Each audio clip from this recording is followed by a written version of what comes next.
Hi, it's Martin Ball, your Kangen waterman, here today talking about why is there a manual clean. A lot of companies out there who are focused on selling their water ionizers in particular make the actual cleaning process that Enagic have like it's harder than giving birth. I mean, it's ridiculous. So let's just get very clear about why, first of all, we would have a manual cleaning process. If you have a vehicle and you have ever taken it to an automatic car wash, you will understand exactly what I mean. Because when we rely on an auto wash, it doesn't get in there like a bit of elbow grease to clean. Now, you don't need to put some elbow grease in there to clean, but what you do need to do when you own an Enagic system is also do the manual clean. Now, the reason why I actually like that is because every time I perform a manual clean, I then know that the unit has been cleaned properly, rather than relying on the unit to clean itself. So, with the Enagic system, it has an auto clean. With a K8, it automatically cleans itself, which is fantastic. But I also want to know that the internals of that unit are super clean, because at the end of the day, I'm the one who's drinking the water from the unit. Now, let's face it, if we hold tap water up and we hold filtered bottled water up and we hold Kangen water up, they're all clear, they all look the same. So there's no way we know any difference, but we do know that there's a lot of chemicals and contaminants and so on in tap water.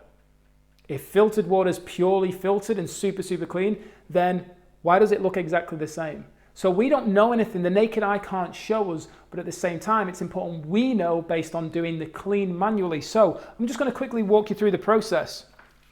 Let's imagine it's time to clean the unit. What we're going to do is I'm going to press settings on the K8, and then I'm going to go to e-cleaning. It's then going to give me some instructions. So the first thing it says is fill this up with water. So I'm going to fill that up with water. And then it says put 2 sachets of the citric acid cleaning solution into there. So let's imagine I've just put them in. I'm now going to put the lid on, and I'm going to give it a really good shake for around about 20 to 30 seconds to make sure that citric acid there is completely soaked into the actual solution. I'm going to take the front cover off, and I'm actually going to press OK. I'm now going to put this chamber into the unit, and I'm going to put the cover back on. And I'm going to press OK. The next thing it's going to tell me to do is take the cover off and remove the filter. So there's the filter removed. And it's now telling me to put this cap on.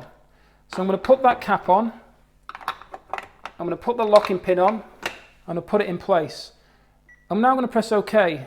The last thing it's going to tell me to do is to get this actual stopper and put it on the end of the bottom hose so that none of the cleaning fluid pours out. And all I do is press OK, and then it says start.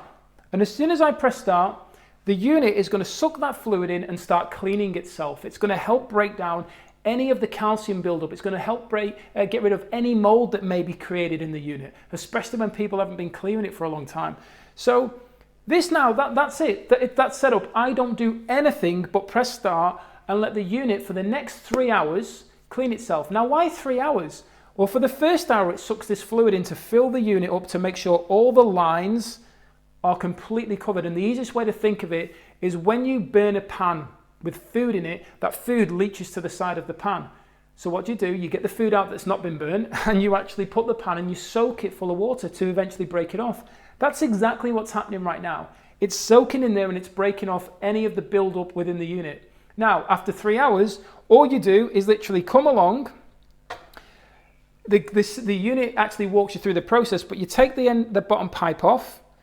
The fluid's going to pour out of there. Once the fluid's poured out, you're actually going to take the filter cap off. You're going to turn the filter over, and you're actually going to put it in the unit. You're going to lock that pin back in. Probably best to put the actual red stopper in there as well, so you've got it for the next time. You're going to take this cover off, pull this tank out, put the enhancer tank in, which is the saline solution for making the 2.5 sterilizing water and 11.5 degreasing chemicals off your fruits and vegetables water. And you're actually going to turn the water on, and it's going to flush out anything that's in there, and that's a 5-minute flush. That's it. Right, there's the manual clean done. It literally took me 30 seconds to set it up, 30 seconds to pack it down. All my time's been explaining and going through the reasons why. So it is not a hard process at all. And to know that via me doing this, and I'm just going to cancel this, to know that via me doing this is going to help preserve the health of my unit, so I'm drinking cleaner, healthier water for me, my family, for anybody I share the water with, is priceless. And this unit is built to last over 20 years. There's no moving parts, so there's no reason why it would break anytime sooner or even in just 20 years. So as long as I maintain the health of it, it will keep going. And that's why the other companies make it sound like the manual clean is very, very painful, because they know that the Enagic system will keep going and going and going, and they won't be able to sell their products. So I encourage you to really get the truth about Enagic and Kangen water to help you make a truthful, educated decision towards the health of yourself and possibly the health of your family. I look forward to educating you further. Please make sure you hit the subscribe and notification bell and share this with anybody else who needs to hear it. Thank you for your time, and bye for now.